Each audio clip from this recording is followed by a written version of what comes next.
Now, let's talk about the westward expansion.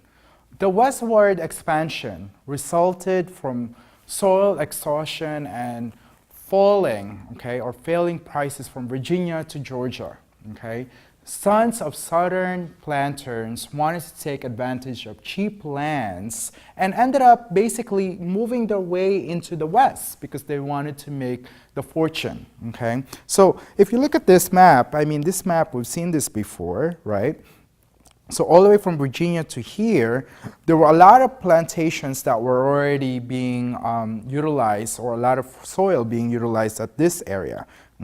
So where else will you go? If you have all this land here and you have exhausted the fertile land, a lot of the people were looking into going here, into the new territory. So as the United States starts growing, if you think about it, the only way is to really look at what are some of the lands that are available towards the west. Now, many Americans, believe that the West was basically a divinely ordained or part of the United States. Of course, slaves were worked harshly, preparing the terrains of cotton's cultivation, and they've experienced, breaking up with their family because they had to move to the West.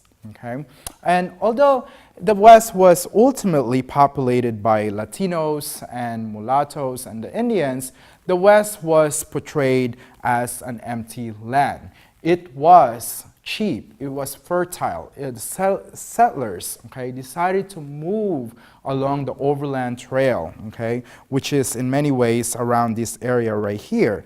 And with this, they ended up, of course, with great physical hardship because a lot of the things that they're trying to do is to build new farms. And of course, with that comes, physical ability to be able to manage the farm and to be able to really cultivate the land. Now, the westward expansion is going to contribute to the success of the United States in the next couple of decades, especially going into the 20th century. And we will continue, as we go through the next couple of modules, that the slaves, as well as the economy, leading into the whole idea of wanting to separate the North and the South, is very essential to understanding what is going on today. So I encourage you to read your review books, continue to look at supplemental materials, and so that you can really understand that the westward expansion,